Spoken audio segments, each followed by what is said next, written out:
Ancient Egypt, where a conspiracy might use a wax doll and magic words to kill the king. In the empire along the Nile, what seems bizarre now was the norm. Like the pharaoh's favored people, Dwarfs could dance the sacred dances of the gods. their recreational habits, One scholar suggests that possibly a lot of people in ancient Egypt were high a lot of the time. and sex after death. In some cases, mummies have rods that are inserted into the penises to make sure that they would have erections as well. Beyond the walls of the palace, inside the royal tombs, a journey into the strangest corners of ancient Egypt.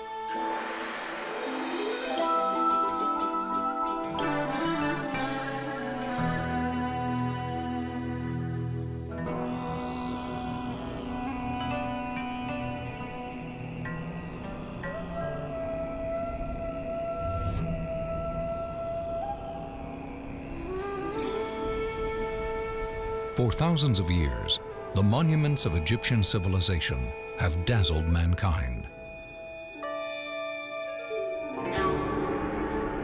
But there is another, often unknown aspect of life along the Nile, an eerie world of magic and puzzling beliefs.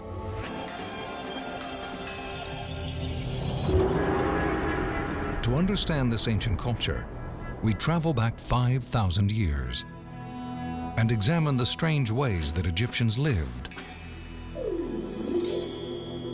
and died. We begin with their creation myth, a bizarre tale of sex, incest, and violence.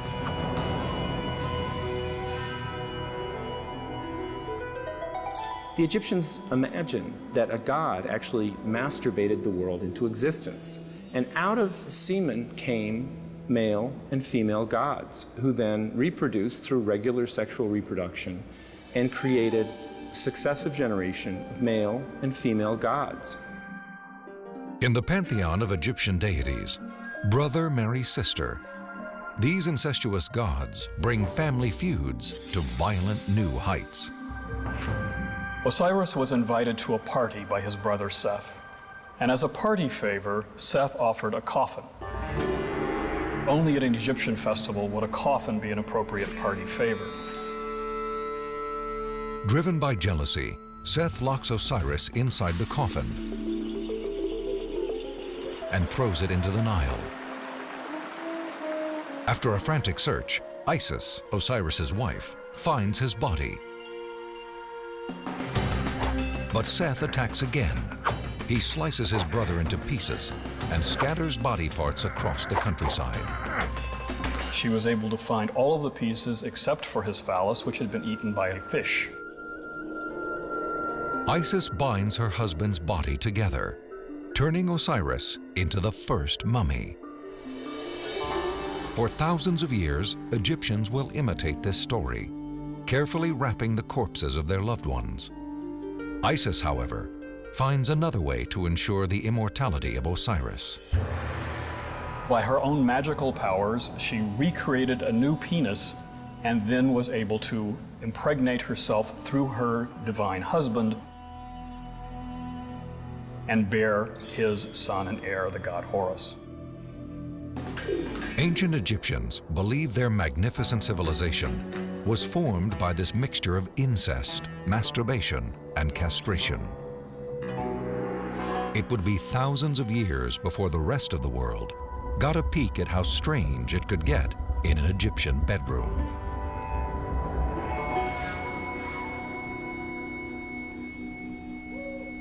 (1821). Egypt's empire is long gone.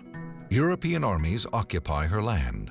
French consul Bernardino Droviti combs through the ruins of an ancient village called Deir el-Medina, looking for artifacts. Built more than 3,500 years ago, probably by Pharaoh Amenhotep III, this working-class town near the Valley of the Kings once housed the men who constructed the royal monuments. That is a very important village that we can know a lot about marriage, about love, about life of an ordinary Egyptian who really created the tombs. Here, Drovetti buys a huge cache of papyrus documents. He unrolls one and finds a set of shocking erotic cartoons. It has got wild scenes of men and women in most contorted positions, performing intercourse in the most bizarre ways with all sorts of different accoutrements. I mean, they're hilarious scenes. We're not really sure what this is about. One of the amusing things is that modern scholars have been rather trepidatious about publishing this text because it was a little too raunchy for some of them. In one scene, a woman is engaged in intercourse with a man with an enormous phallus while she has a little hand mirror and she's putting on eye makeup. Is this a satirical comment on upper-class behavior, or just a private collection of pornography? Modern scholars aren't sure. But in the village of Deir el-Medina, archaeologists did find evidence that sexual vitality was on the mind of the average Egyptian. The ruins of the village were littered with statues of Hathor, the goddess of love, and Bes, the male god of fertility. Bes is portrayed as a dwarf with a large phallus. Married women often tattooed images of the dwarf Bes on their thighs. Egypt was a very sensual society. The women with their beautiful gowns, and the clothing in ancient Egypt, especially for women, really enhanced the body. Oddly enough, there's no real record of the disapproval of premarital sex in ancient Egypt. We don't even have a word for virgin, which is very odd, because we have so many written records. Most women married soon after puberty, at age 12 or 13. Boys a few years older. Scholars believe there was no wedding. The couple simply moved in together. We have no good indication of a formal marriage ceremony. We have no good indication of the state taking any interest in marriage whatsoever. After marriage, however, the rules changed. Adultery was considered shameful. In Deir el-Medina, archaeologists found legal records that suggest it was not uncommon. There's one man named Paneb, a famous workman at Deir el-Medina, who was really unbelievable. He had sex with a lot of women who were married, and he even had sex with a woman and her daughter, and his son had sex with the same woman's daughter. When faced with marital woes, the Egyptians invented a solution that isn't strange at all by today's standards: divorce. What you have is actually much more like modern-day United States, and that is serial monogamy. That it was relatively easy for either a man or a woman to divorce the spouse for cause or just because they don't like them anymore. One of the mysteries the ancient Egyptians tried to solve was how not to get pregnant. Medical documents describe several strange forms of contraception. Things like honey and a combination of dates and acacia bark. They would be substances that would be inserted into the vagina, and among the least appealing are things like crocodile dung. Some people have suggested they were more effective at keeping men away from the woman than it was for actually contraception itself. There was also a darker, more sinister side of sexuality in ancient Egypt. One book of dream interpretations describes fantastic scenes of women having sex with a crocodile, a serpent, even a mouse. And some families felt the need to protect their loved ones against necrophilia. There is some evidence that certain bodies were not delivered to the embalmers directly after the death, but were actually kept in the house. And the assumption is because the husband was afraid that the body would be violated by the embalmers. Scholars have speculated that working with the dead gave embalmers such an awful odor that not even prostitutes would sleep with them. If the behavior on the streets of Deir el-Medina seems odd to us, In the halls of the pharaoh's palace, it got even more perplexing. Imitating their gods, these ancient kings sometimes entered into incestuous marriages. In order to ensure that the line was as pure as could be, they very often wound up marrying their half-sisters or sisters or someone in the family. This chair belonged to Sittamun, the daughter of King Amenhotep III. In one of the more bizarre episodes of Egyptian history, she also became her father's spouse, sharing the title of Great Royal Wife with her own mother.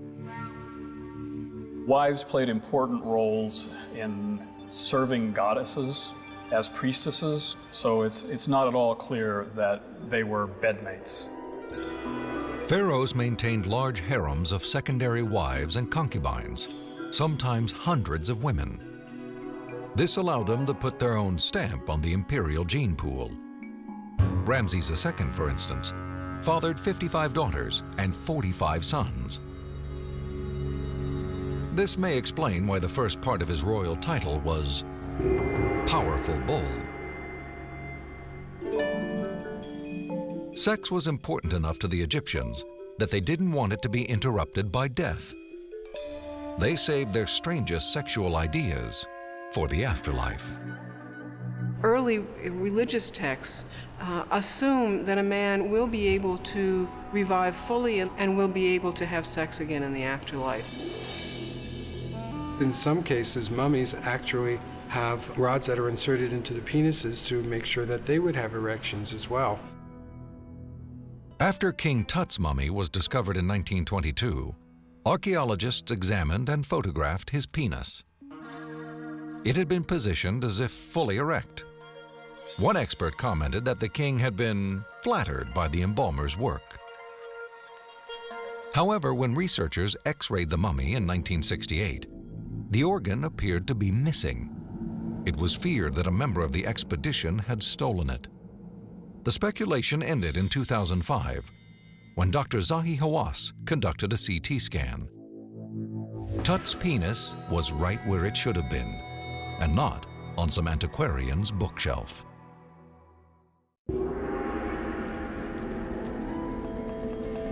Dark forces in the service of love. Strange ingredients: a scarab beetle, milk of a black cow, apple seeds, nail clippings, and a pot of human urine. These substances came from the toolkit of a highly skilled magician. Egyptians believed potions like this, combined with spells and incantations, connected them to the mystical power of the universe.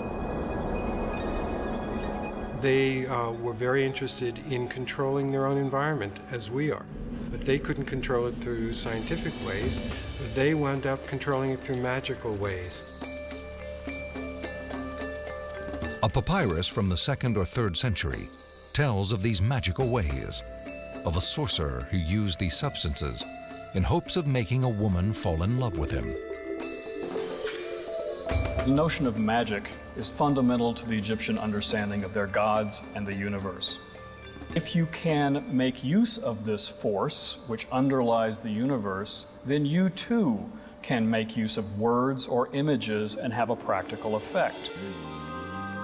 With the scarab in his hand, the magician recites a long spell, thus dispatching it on his mission of love. He then drowns the beetle in the vial of cow's milk. Half the bug is cooked with the nail clippings, apple seeds, and urine. This mixture is poured into a jug of wine with more incantations. All that's left is to somehow convince the object of his desire to drink the concoction. We don't know whether the potion worked, but we do know that sorcery was normal in ancient Egypt. Priest-magicians had no divine calling. It was a hereditary post, and a part-time one. Priests served for about 3 months of the year. During that time, they adhered to strict rules of ritual purity. They abstained from sex and meat.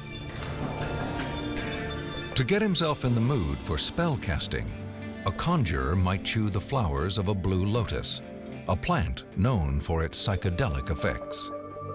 There was a desire to transport yourself and experience dreams. And this was part of the way of divination, the way of figuring out what would happen or what should happen. People relied on the magician's skill to protect them from spirits of the dead who had not been properly mummified. Egyptians feared such ghosts stalked the world, spreading evil. There were magical ivory knives designed to draw a protective circle around the bed to protect you in the evening. And these have figures of protective gods brandishing knives to ward off demonic forces that might attempt to cross that line. A conjurer could also create a magical text like this one. Written more than 2,700 years ago, it was probably commissioned by the father of a young child. It is a decree promulgated by a temple which says that I, God so-and-so, will protect you, your name written here, from a wide variety of diseases, illnesses, nightmares that would be a problem for you for the duration of your life. For Egyptians, the world of magic and the spirits of their ancestors were familiar territory. There was actually very little real separation between the land of the living and the dead. You could communicate through letters to the dead. It was one of the most effective ways. This simple clay pot, covered with hieroglyphs, is one of the strangest examples of a letter to the dead. This long letter written by a man to his deceased father asks for help against sickness on behalf of himself and his wife, and in addition, that his dead father ensure that he and his sister both have healthy children born to them. Egyptians used wax effigies to create even more powerful magic and curse their enemies. The practice is directly comparable to what Hollywood considers the voodoo doll, but which has a much longer history in Egypt, where you actually have figures that are pierced, buried upside down, trampled, and boiled. Exotic rituals weren't always necessary to summon magical forces. Sometimes all it took was a single word. Since Heka, the god of magic, was also the god of images, the pictures that made up Egyptian hieroglyphs were one of the most potent forms of magic. The signs themselves had the magical ability to come to life. It was often important, the Egyptians thought, to actually disable potentially dangerous hieroglyphs from attacking the dead man. For instance, to neutralize the power of the symbol for snake, a scribe would draw daggers through its body. Some believed the power of Egyptian magic could reach around the globe and across centuries. Archaeologist Harold Carter discovered the tomb of King Tutankhamun only after years of searching. When he opened the crypt, Carter was dazzled by the glint of gold. Magnificent headpieces, ceremonial knives, and jewelry filled the crypt.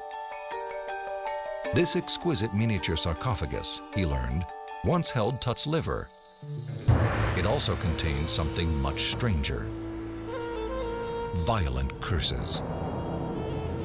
Hieroglyphs inscribed in the gold lining threaten a painful death for anyone who disturbs Tut's remains. Some believe these curses actually worked. Lord Carnarvon, who financed the Tut expedition, died of a mysterious infection only a year after the discovery. At the moment of his death, Cairo was darkened by a massive power failure. More than 2,000 miles away in London, Carnarvon's dog began to howl. Newspaper reports of the time detail the deaths of more than 20 other men who had entered the tomb. It created in the mind of the newspaper reporters the curse of the pharaohs and all these things that captured the hearts of the people. Experts attribute the deaths to something much less strange. They say Carnarvon died from an infected mosquito bite, and others may have been affected by bacteria or poisonous gases in Tut's ancient crypt. Yet many still believe Tut's curse is proof of Egyptian magic's strange power. Egypt, 15th century BC. Pharaoh Hatshepsut, a self-proclaimed king, was lord of the Nile. Hatshepsut was a popular leader, masterful politician, and skilled diplomat, whose bearded image appeared on statues and tomb paintings. The strange thing was, this king of the Nile was a woman. Hatshepsut was the daughter of one pharaoh and the wife of another, her own brother. When her brother died, Hatshepsut's nephew ascended the throne. She became his regent, in charge of making important decisions. She evidently got tired of being just the regent and declared herself king. She had herself represented as a king with a beard and wearing the male kilt usually rather than the woman's dress. Only a few women ruled Egypt. The last was Cleopatra in the 1st century AD. For the men who ruled, the palace was a place where their every whim and strange desire was satisfied. They were filled with beautiful women who were part of the harem, probably, or let's say women who were part of the pharaoh's entertainment. While the common folk ate mostly bread and beer, the royals feasted on beef, waterfowl, pork, and fish, all washed down with flagons of sweet wine. One thing you'd never see on the pharaoh's table was the Oxyrhynchus fish. Egyptians believed this denizen of the Nile had eaten the penis of the god Osiris after his evil brother Seth tossed it into the river. If the food that did appear on the king's table wasn't strange, the waiter might be. Trained baboons sometimes served the royals. Egyptians considered them sacred and kept them as pets. They also put the simians to work as fruit pickers and even bathroom attendants. An equally odd Egyptian belief was that dwarves were close to the gods. Dwarves were often brought in to entertain the pharaoh. Dwarfs were considered by the ancient Egyptians to be special players in Egyptian religious roles. They could dance the sacred dances of the gods. They amused the gods. Egyptians treated dwarves with reverence and respect. They were not only entertainers, but held important positions. This statue from the 23rd or 24th century BC shows the dwarf Seneb, a royal attendant and priest, with his family. Because of their stature, they were considered to be eternally youthful. And in ancient Egypt, this idea of youthfulness, in other words, rebirth, not dying, was a very important symbol to them. Celebrations were not just for the Egyptian pharaohs. In a workers' town like Deir el-Medina, the people who built the royal tombs took time off to celebrate important feast days and to let off some steam in their own way. Religious festivals were really raucous. They were like Mardi Gras, a little bit more free sexuality than you normally get up to, under the cover of the erotic influence of the goddess Hathor, the goddess of revelry and love and sexuality. The party atmosphere was enhanced with generous quantities of beer, sipped through straws. Even children drank it. Ancient Egyptians loved their beer. By the time we reached the historical era, beer brewing and bread production was already commonplace. Egyptians made bread and beer from the same crop, barley. To brew beer, they first soaked the grain so it would sprout, a process known as malting. Malting produces enzymes that will help turn the starch into sugar when the grain is boiled. This step, called mashing, also sterilized the brew. Pure water was a rare commodity in ancient Egypt. The Nile water was already polluted. It had devastating organisms in it, and beer was a safe beverage to drink. The Egyptians didn't just drink beer for their health. The next step, the fermentation, turns the sugar into alcohol. Straws could be used to penetrate the upper layer of floating debris. Ancient beer was somewhat sweet, which have been characterized as tasting something like Chardonnay. Alcohol was probably not the only intoxicant used in the village of Deir el-Medina. There, archaeologists found hundreds of small clay vessels that once held opium. The drug was also used as a teething remedy for infants. One scholar suggests that possibly a lot of people in ancient Egypt were high a lot of the time. Decades of research amid the ruins of Deir el-Medina gave archaeologists a unique look at the details of daily life in Egypt. They found remnants of the mud brick houses that most Egyptians lived in. They were surprised when they uncovered toilets. Poorest people in villages would do probably what the poorest people do today, which is go outside the house in the desert. But the wealthy had toilets. They had both wooden toilet seats and there are stone-carved toilet seats for the very wealthy. So someone like a general or a major city administrator would have his throne, if you can consider it that. Millennia before the invention of toilet paper and modern notions of sanitation, men and women, rich and poor, simply used their fingers to wipe themselves. The Egyptians invented the idea of the bathroom. It was a place for both men and women to fuss over their appearance in private. Egyptian men wore elaborate wigs made out of human hair. Nevertheless, they worried about going bald. They rubbed the milky juice of lettuce leaves on their head in hopes of sprouting hair and attracting women. Lettuce was the favorite food of the male fertility god, Min. The god Min is frequently shown with lettuces behind him. The oil from the lettuce leaves is seen as being the equivalent of semen. Living in the desert, the people of Deir el-Medina were plagued by lice. Egyptians kept their hair short and shaved their body hair. The Egyptians took regular baths, scandalized the Greeks who thought they bathed far too much. The Egyptians were the first ones to actually create a form of soap using natron, a naturally occurring bicarbonate of soda.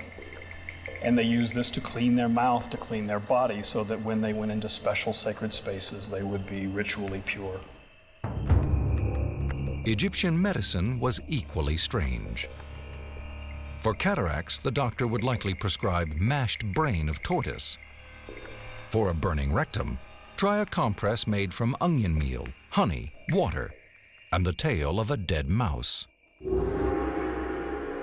Concern for cleanliness led the Egyptians to become one of the first cultures to practice circumcision for men.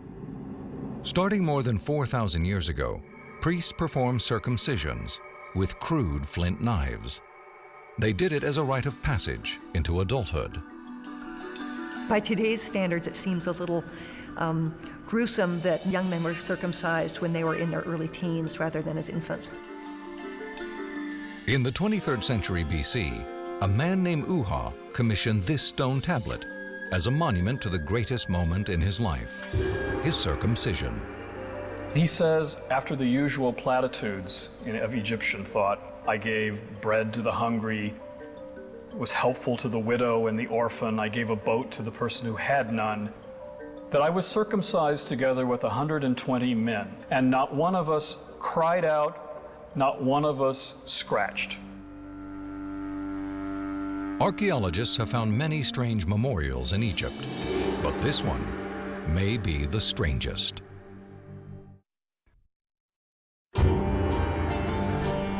The ancient city of Abydos is the site of many of the oldest ruins in Egypt. The temple to Osiris dates from the 32nd century BC. On its walls are perhaps the strangest hieroglyphs in all of Egypt. Some believe they are evidence that the ancient Egyptians possessed 20th century technology more than 5,000 years ago. In that temple, you actually have carvings of helicopters, planes, a spaceship, and possibly a submarine, all carved into the stone. These symbols led author John Van Auken to a controversial theory. He believes Egypt's great civilization was founded by an older but much more advanced society, one that actually built monuments like the Great Pyramid at Giza. The Great Pyramid of Giza is a real piece of physical evidence that something very sophisticated was there and achieved this accomplishment, which we haven't been able to replicate. It is hard to understand how a society that lacked even wheeled carts moved the 2.5 million stone blocks that make up the pyramid. Some weigh as much as 70 tons. Who could accomplish such a monumental task? Van Auken believes people from the legendary lost continent of Atlantis migrated to Egypt after a massive flood destroyed their homeland. These survivors, he claims, brought with them mystical powers. They became the ancestors of Egypt's pharaohs and high priests. The Atlanteans used metaphysical and physical properties of the electromagnetic energy and radiation in building the pyramid, to carve them perfectly, to move them and put them in position perfectly. Modern scholars are confident that the Egyptians used their skill and social organization to build the monuments, not otherworldly powers. This is selling the Egyptians short. If you look at the interior blocks of the Great Pyramid, you find that there are quarry marks by the Egyptians themselves. So if you had space aliens who built it, they had to be space aliens who could read and write Egyptian. Experts believe that the odd symbols at Abydos were actually created by stone carvers, correcting earlier mistakes. You know, I have been working at Giza for the last 25 years, excavating, revealing secrets from the sand. We never discovered one single evidence to tell us anything about lost civilization at all. Egyptians didn't just construct stone monuments. They also built a sophisticated social structure with their own ideas about justice. Madinat Habu, Egypt, 12th century BC. A group of royal wives, generals, harem officials, and priests meet secretly in the pharaoh's palace. They're planning a murder. In the ancient world, some killed with knives, some with poison. These villains are using the strangest weapon of all: magic. They made wax dolls, which they manipulated in the same way as modern voodoo dolls.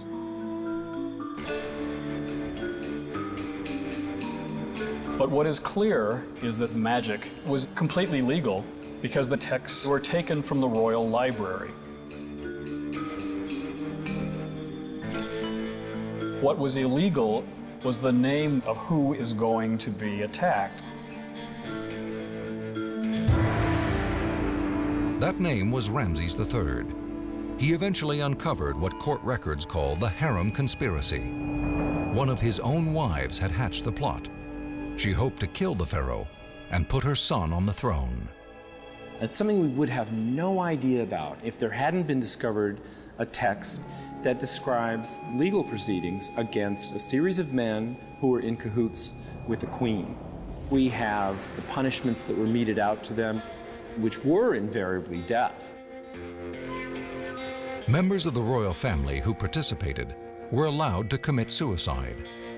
Dozens of others were executed. Although the text doesn't specify how, it is certain that the pharaoh's vengeance was slow and painful. Typical Egyptian execution methods included burning alive and excruciating death by impalement. What we see from the hieroglyphs must have involved a large pole erected in the sand, sharpened, and the human being, still alive, being forcibly brought down on that pole until they died.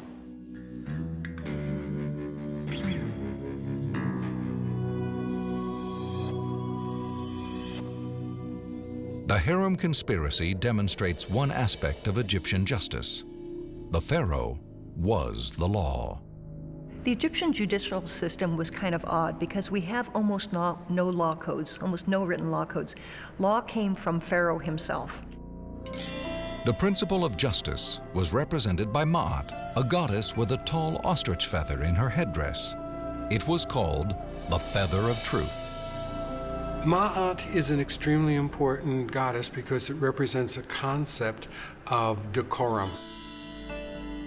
It also represents divine order. Egyptians believed that if Ma'at ceased to exist, the world would degenerate into chaos.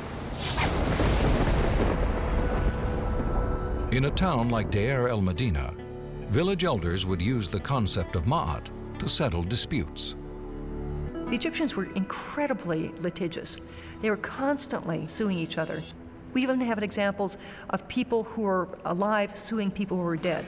We have examples of people who go to a court and they call upon the person who's dead to give witness against this person who's living. If they were unhappy with the verdict, Egyptians would appeal to the gods directly. In the temple, they would stand before an oracle statue, like this falcon. People would ask questions as simple as, who stole my chisel? And questions as important as, will I get the job that I want? To the god. This statue had a hole attached to a speaking tube. A priest, perhaps in a trance-like state, would deliver the answer from a hidden room. A little bit sort of like the Wizard of Oz, you know, where there's the man behind the curtain. For Egyptians, final justice was rendered after death by a strange divine court. If you had committed sin, then your heart would be eaten by a horrible monster who's called the Devourer.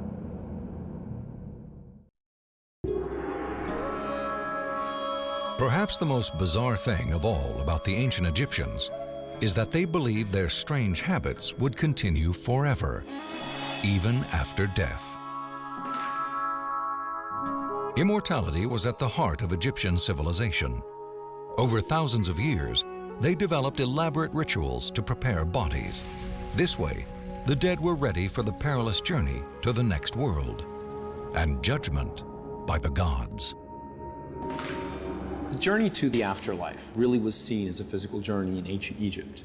And what was really important was that the body be made whole and that the soul, in its various forms, could return to the body eternally.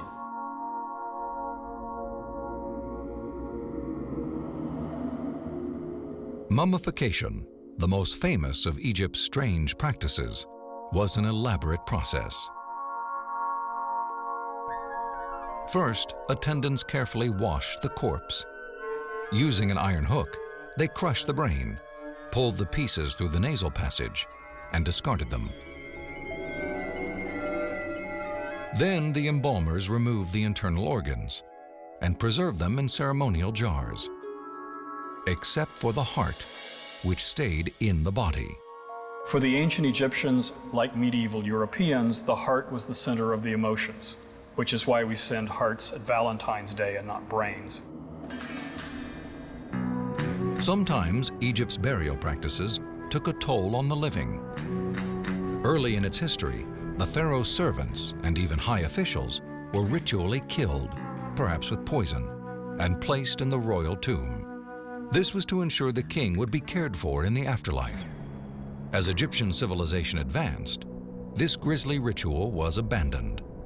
Substituting for the dead retainers were stone figures which imitated all the various actions you needed your assistants to perform for you. To keep the deceased company in the afterlife, tombs were filled with a menagerie of mummified animals. Baboons, cats, dogs, alligators, and birds like this one. Even in ancient times, this strange practice attracted attention. Greek travelers reported that Egyptians worshipped cats and would shave off their eyebrows when the family pet died. Selling feline mummies as tourist souvenirs became a common and lucrative sideline for some temple employees.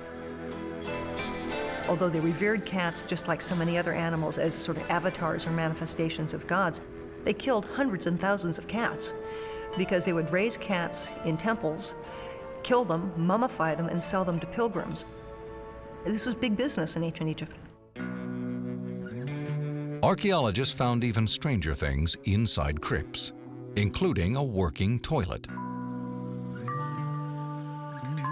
Before the crypt was closed, priests equipped the mummy with amulets, magic jewelry, and books of spells.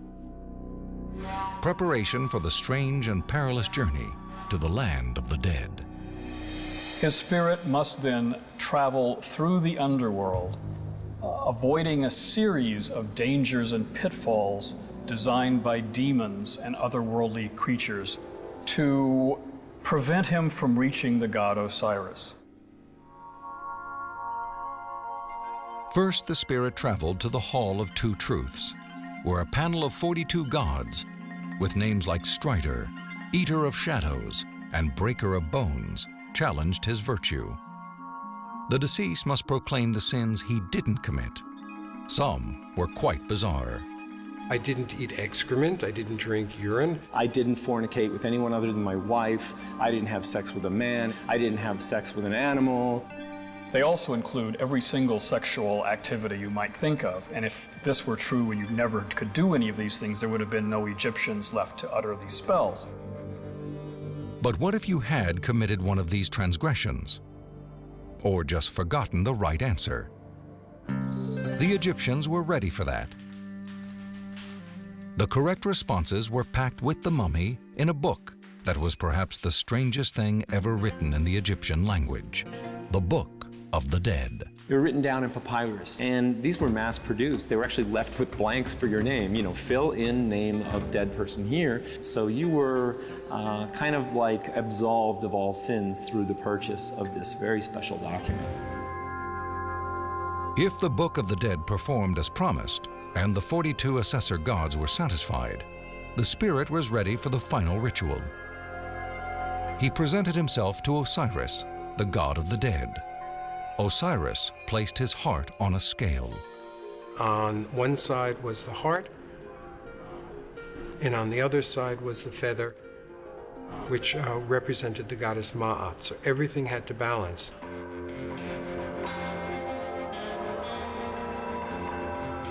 If your heart was heavy and you had committed sin, then the pan would hit the floor and clatter.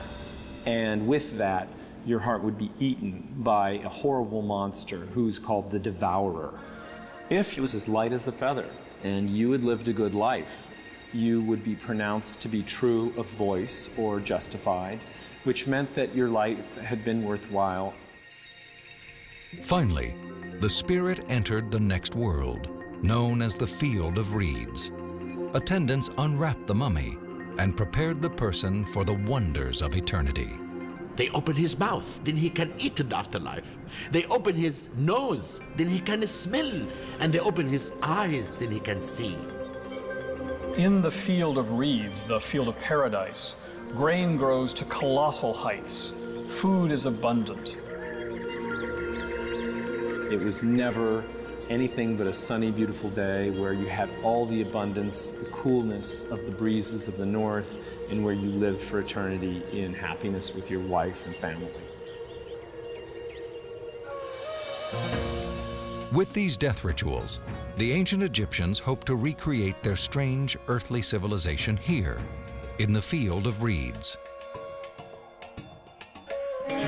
In essence, your tomb is the temple for you as a deified spirit, and your mummy is the cult image of you.